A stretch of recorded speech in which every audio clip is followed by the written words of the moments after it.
vizinhança na Lancaster Boulevard estava silenciosa naquela noite. Os postes de luz piscavam sobre os carros estacionados e o zumbido suave de uma rodovia distante era o único som quebrando o silêncio. Dentro de um pequeno apartamento, porém, algo terrível se desenrolava. Uma luz permaneceu acesa muito depois da meia-noite. Os vizinhos se lembrariam mais tarde de ruídos fracos, um baque, talvez um grito abafado. Depois, silêncio. Horas depois, uma figura emergiu, arrastando algo pesado para a noite. Ele se movia rápida e metodicamente, como se seguisse um plano ensaiado há muito tempo. Ao amanhecer, o apartamento que outrora abrigara o riso de 3 crianças pequenas estava estranhamente silencioso. As cortinas estavam fechadas, a porta da frente trancada, e a mulher que lutara por anos para proteger a si mesma e a seus filhos havia desaparecido. O que aconteceu dentro daquela casa nas primeiras horas de 10 de agosto logo se revelaria um dos casos mais assombrosos de Lancaster. Uma história de controle, medo e o ato final desesperado de um homem que se recusou a desistir. Quando Sheila Elizabeth Cabrera deixou o Peru, ela carregava consigo a mesma esperança compartilhada por milhões de pessoas que começam uma nova vida longe de casa. A esperança de segurança, estabilidade e oportunidades. Ela queria dar aos seus filhos tudo o que nunca teve. A mudança para os Estados Unidos não foi apenas uma mudança de país. Foi um salto de fé. Ela chegou com sonhos, coragem e a determinação de uma mãe para construir um futuro do zero. Aos 33 anos, Sheila já havia conquistado muito do que um dia almejara. Em Lancaster, Califórnia, ela era conhecida como uma mãe amorosa de 3 meninos, de 9, 6 e 4 anos. Uma mulher que trabalhava incansavelmente para sustentá-los. Amigos e vizinhos frequentemente falavam sobre seu carinho e generosidade. Ela era o tipo de pessoa que se lembrava dos aniversários, levava comida para os outros quando estavam passando por dificuldades e, mesmo assim, conseguia sorrir apesar dos seus próprios desafios. Aqueles que lhe eram próximos descrevem Sheila como uma mãe dedicada e uma amiga leal. Ela se orgulhava dos pequenos detalhes, preparando refeições peruanas caseiras para os filhos, ajudando-os com as tarefas escolares e decorando seu modesto apartamento na Lancaster Boulevard com fotos, desenhos e toques coloridos que o faziam parecer um lar. Apesar dos recursos limitados, ela criou um espaço repleto de risos e amor. Mas por trás dessa sensação de calma e normalidade, algo sombrio acontecia. Jomar Cabrera, seu marido, parecia um parceiro atencioso por fora. Sorria em público, desempenhava o papel de pai e dava a impressão de ser um homem de família estável. No entanto, a portas fechadas, a vida era bem diferente. Mesmo antes de se mudar para os Estados Unidos, Sheila já havia registrado uma queixa no Peru, acusando-o de abuso. Segundo sua mãe, que ainda morava em Lima, Jomar a agredia, a maltratava e até mesmo batia no filho caçula. Aqueles que sabiam do ocorrido temiam por ela, mas Sheila mantinha grande parte de sua dor escondida. Como muitas mulheres em sua situação, ela esperava que as coisas mudassem quando começassem uma nova vida no exterior. Infelizmente, a violência não parou. Simplesmente a seguiu até a Califórnia. Os amigos começaram a notar mudanças em Sheila. Sua energia alegre começou a diminuir, substituída por um cansaço silencioso. Ela ainda sorria, ainda ajudava os outros, mas seu olhar parecia mais distante. Elizabeth Rousseau, uma de suas amigas mais próximas, contou mais tarde aos investigadores que Sheila se sentia presa. Jomar a ameaçou de tirar-lhe os filhos se ela o deixasse. Um medo que a manteve presa a ele por anos. Mesmo em meio a esse medo, o coração de Sheila permaneceu bondoso. Ela ajudava os vizinhos com pequenas tarefas, compartilhava histórias sobre sua infância no Peru e falava dos sonhos que tinha para seus filhos. Queria que eles crescessem em paz, cercados de amor, que estudassem, viajassem, vivessem livremente. Era essa visão que a mantinha firme, mesmo quando as paredes de seu casamento se fechavam ao seu redor. No verão de 2025, Sheila já havia tomado sua decisão. Os anos de abuso a haviam desgastado e ela não conseguia mais viver com medo. Começou a planejar sua fuga cuidadosamente, juntando dinheiro, conversando discretamente com amigos de confiança e se preparando para dar entrada no pedido de divórcio. Também planejava denunciar Jomar às autoridades em Lancaster, determinada a proteger seus filhos de uma vez por todas. Em 9 de agosto, ela ligou para seus pais no Peru e contou tudo. Disse que estava pronta para ir embora e que iria à polícia. Sua voz carregava medo e esperança. Medo do que poderia acontecer se ele descobrisse, e esperança de finalmente recomeçar. Sua mãe se lembra vividamente daquela ligação. Seria a última vez que ouviria a voz da filha. Dentro do apartamento, a tensão aumentava. Jomar sabia o que estava por vir. Para ele, a ideia de perder o controle era insuportável. Amigos disseram depois que ele parecia distante e irritado nos dias que antecederam o desaparecimento de Sheila. O que Sheila não sabia era que ele já havia tomado sua decisão. Se ele não conseguisse mantê-la sob controle, garantiria que ninguém mais conseguisse. Naquela noite, tudo mudou. 9 de agosto de 2025 seria o último dia em que alguém veria Sheila Cabrera viva. Nas primeiras horas da manhã de 10 de agosto, enquanto seus filhos dormiam por perto, algo horrível aconteceu dentro do apartamento deles em Lancaster. Os detalhes permanecem sigilosos em documentos judiciais, mas o que os investigadores conseguiram reunir posteriormente pinta um quadro arrepiante de violência premeditada. Os promotores alegam que Jomar Cabrera assassinou sua esposa dentro da casa que dividiam com seus 3 filhos. O caso, apresentado pelo Ministério Público do Condado de Los Angeles, incluiu uma alegação de circunstâncias agravantes. Uma faca foi usada no ataque. Não se tratou de uma discussão repentina ou de um momento de raiva. Foi frio, foi calculado, foi definitivo. Pela manhã, o pequeno apartamento que antes era cheio de risos estava em silêncio. As crianças acordaram em um mundo que jamais seria o mesmo. E uma comunidade que admirava Sheila por sua força e bondade, logo estaria de luto pela mulher que passou seus últimos dias lutando por sua liberdade. Dentro do pequeno apartamento na Lancaster Boulevard, 3 meninos dormiam tranquilamente em suas camas, alheios ao mundo ao seu redor, que desmoronava. Eles não ouviram a luta. Não viram a violência em outro cômodo. Seu pai, o homem que um dia prometera protegê-los, estava tirando a vida de sua mãe. As paredes daquele apartamento, antes repletas de risos e histórias para dormir, agora continham apenas silêncio e o eco de uma crueldade inimaginável. Quando o ato terminou, Jomar Cabrera enfrentou o que viria a seguir. O homem que passara anos controlando sua esposa pelo medo, agora se voltava para o controle do que aconteceria com o corpo dela. Investigadores disseram mais tarde que o que se seguiu não foi caos, mas uma perturbadora demonstração de ordem. Ele envolveu o corpo de Sheila em um grande pedaço de tecido, dobrando-o firmemente e prendendo-o para ocultar qualquer vestígio do que havia feito. Esse mesmo material se tornaria mais tarde uma peça-chave de evidência, correspondendo exatamente ao que foi visto nas imagens de vigilância que desvendaram o caso. Ele se moveu deliberadamente, não como alguém em pânico após um ato repentino de violência, mas como um homem seguindo um plano. Vizinhos se lembrariam mais tarde de ouvir ruídos fracos durante a madrugada, portas fechando, algo sendo arrastado. Então, o som de um carro ligando. No silêncio daquele bairro, o menor som se propagava pelo ar parado. Por volta das 2h40 da manhã, uma vizinha que voltava para a casa do turno da noite notou algo estranho. O condomínio estava silencioso, o estacionamento pouco iluminado, mas um homem estava acordado. Jomar, limpando o porta-malas de seu sedã prata. Ela parou, confusa. Aquela hora, não havia motivo para alguém estar lá fora fazendo aquilo.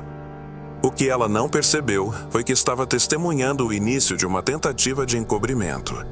Investigadores confirmariam mais tarde que ela havia visto, sem saber, um homem se preparando para esconder o corpo de sua esposa. O momento decisivo ocorreu horas depois, quando os detetives recuperaram as imagens de uma câmera de campainha Ring próxima. No vídeo granulado em preto e branco, com a data e hora marcadas como 4 horas da manhã, era possível ver uma figura arrastando um objeto grande e pesado, envolto em tecido, pelo asfalto.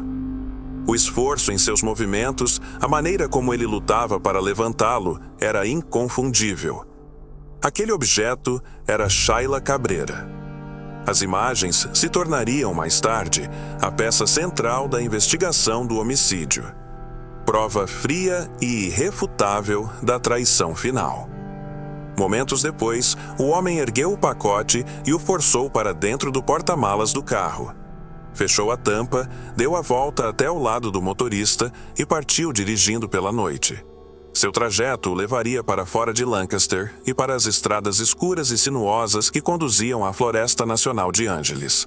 Uma vasta extensão de área selvagem que abrange mais de 700 mil acres de cânions e penhascos acidentados.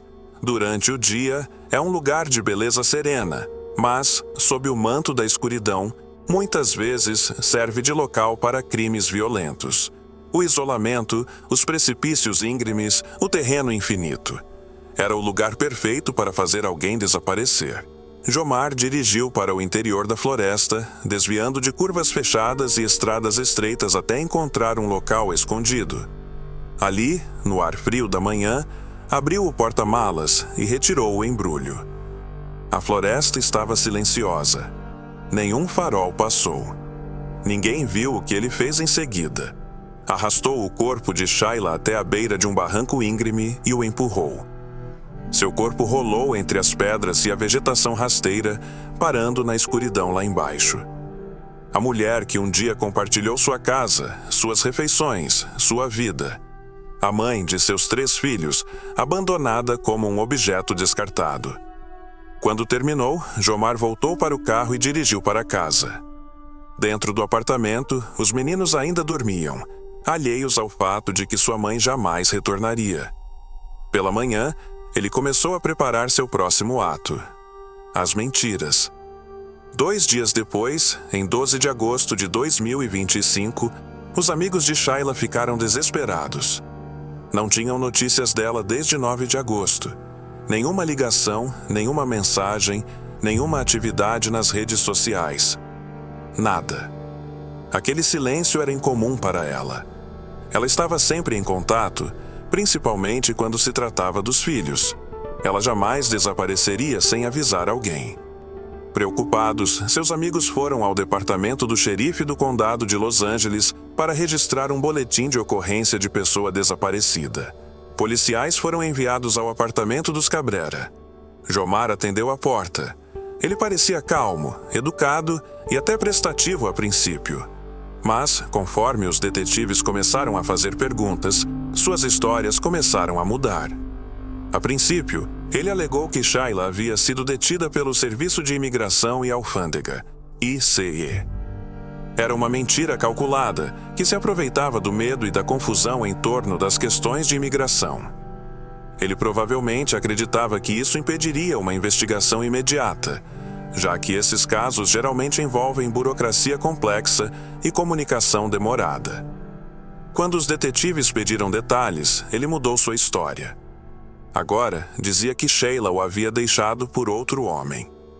Mais tarde, em uma terceira versão, alegou que ela havia se envolvido em um acidente, mas não ofereceu detalhes específicos.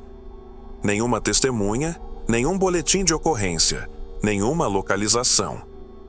Cada história contradizia a anterior. Cada nova explicação desmoronava sob o questionamento mais simples. Os detetives logo perceberam que não estavam falando com um marido preocupado. Estavam falando com um homem tentando esconder o que havia feito. À medida que os investigadores começaram a juntar as peças do quebra-cabeça, amigos de Sheila Cabreira se apresentaram com informações cruciais. Eles falaram sobre os anos de violência doméstica, as inúmeras vezes em que ela pediu ajuda e o medo com o qual convivia diariamente. Contaram aos detetives sobre seu plano de deixar o marido e as ameaças que ele fizera de levar os filhos caso ela tentasse. A imagem de um homem de família dedicado que Jomar projetava estava desmoronando. Com sua história mudando e os depoimentos dos amigos revelando um histórico de abuso, os investigadores entenderam que este não era mais um simples caso de pessoa desaparecida. Era uma investigação de homicídio disfarçada. Os detetives começaram a examinar todas as pistas possíveis. Checaram registros telefônicos, câmeras de trânsito e sistemas de segurança na área ao redor do complexo de apartamentos Lancaster. Então, em 13 de agosto, apenas 3 dias após o desaparecimento de Sheila, veio a virada. A câmera de campainha Ring de um vizinho havia capturado imagens nas primeiras horas da manhã de 10 de agosto. O vídeo mostrava Jomar arrastando um objeto grande envolto em tecido pelo chão para fora do complexo. Ele lutava com o peso antes de colocá-lo no porta-malas do carro. Esse pequeno vídeo mudou tudo. O que havia começado como um boletim de ocorrência de pessoa desaparecida se transformou instantaneamente em uma investigação de homicídio. O Departamento de Homicídios do Gabinete do Xerife do Condado de Los Angeles assumiu o caso imediatamente. Os detetives coordenaram-se com equipes especializadas de busca e resgate de Crescenta Valley, Altadena e Montrose. A tarefa era enorme: vasculhar mais de 280 mil hectares da Floresta Nacional de Angeles. Uma vasta paisagem de cânions íngremes, penhascos e vegetação densa. Encontrar um corpo ali era como procurar um grão de areia no deserto, mas eles sabiam que precisavam tentar. Enquanto isso, novas informações tornaram o caso ainda mais urgente. Jomar e os 3 filhos pequenos do casal também estavam desaparecidos. Trabalhando em conjunto com os consulados mexicano e peruano, as autoridades americanas emitiram alertas internacionais, temendo que ele já tivesse fugido do país. As pistas sugeriam que ele estava a caminho da América do Sul. Então, na manhã de 16 de agosto, pouco depois das 10 horas, chegou o chamado de rádio que todo investigador espera e teme. Membros da equipe de busca e resgate da montanha de Montrose avistaram algo em um barranco íngreme em uma área remota da Floresta Nacional de Angeles. Um embrulho de tecido que parecia estranhamente familiar. Quando os detetives de homicídios chegaram, desceram até a área. Entre as pedras e arbustos, envolto no mesmo tipo de material visto no vídeo, encontraram o corpo de Sheila Cabrera, de 33 anos. Ela foi declarada morta no local. A descoberta confirmou o que muitos temiam. O objeto visto nas imagens de vigilância era de fato o seu corpo. A notícia se espalhou rapidamente pela comunidade peruana de Lancaster. Vigílias à luz de velas começaram a se formar quase imediatamente. As pessoas traziam flores, fotos e bilhetes escritos à mão, lembrando-se da mulher que havia ido para os Estados Unidos em busca de segurança e uma vida melhor para seus filhos. Em vez disso, ela teve um fim violento nas mãos do homem em quem mais confiava. Naquele mesmo dia, os investigadores receberam notícias do Peru. Os 3 filhos de Cabrera haviam sido encontrados em segurança e colocados sob custódia protetiva. Estavam vivos, mas a mãe havia desaparecido e o pai era agora um fugitivo internacional. Naquela noite, dezenas de pessoas se reuniram em frente à prefeitura de Lancaster. Alguns seguravam velas, outros cartazes com os dizeres "Justiça para Sheila" e "Nem mais uma". A comunidade se uniu em luto, os rostos iluminados pela luz de velas, lamentando a perda de uma mãe, uma amiga e uma vizinha que tanto se dedicou aos outros. Enquanto isso, do outro lado do continente, Jomar Cabrera já estava a milhares de quilômetros de distância, escondido no Peru, percorrendo cidades e tentando se manter um passo à frente da lei. Os investigadores estavam se aproximando. A mesma tecnologia, persistência e cooperação que haviam revelado seu crime, logo o levariam a confrontá-lo com a justiça. Após fugir dos Estados Unidos, Jomar cruzou fronteiras internacionais em uma tentativa desesperada de escapar da captura. Ele foi detido, não uma, mas 2 vezes. Primeiro no México e depois no Peru. Em ambas as ocasiões, viajando por terra, tentando se manter à frente das autoridades. Apesar de ser interrogado, foi liberado em ambas as vezes. Naquele momento, os promotores americanos ainda não haviam apresentado acusações formais, o que significava que governos estrangeiros não tinham justificativa legal para mantê-lo preso. Foi um atraso frustrante para os investigadores, que já sabiam que ele era o responsável pelo assassinato de Sheila. Quando Jomar finalmente chegou ao aeroporto internacional Jorge Chávez, em Lima, no Peru, as autoridades locais o aguardavam. Ele foi detido, interrogado, e as 3 crianças pequenas que viajavam com ele foram colocadas sob custódia protetiva. Mesmo assim, sem uma ordem formal de extradição ou acusações apresentadas no ZEUAN, a polícia peruana não tinha autoridade para detê-lo. O homem suspeito de matar a esposa foi libertado, enquanto seus filhos foram entregues aos serviços de proteção à infância. Nos dias seguintes, o caso ganhou repercussão tanto nos Estados Unidos quanto no Peru. A história de Sheila se espalhou pelas redes sociais e noticiários, com muitos questionando como seu assassino poderia estar livre enquanto sua família sofria. O Ministério das Relações Exteriores do Peru, em coordenação com autoridades consulares americanas, agiu rapidamente para garantir a segurança das crianças. Em poucos dias, os 3 meninos foram levados de avião de Lima, com conexão na cidade do México, e repatriados para Los Angeles, onde se reencontraram com a avó materna, Elga Rosa. Para Elga, foi um reencontro doloroso. Seus netos estavam a salvo, mas sua filha havia partido para sempre.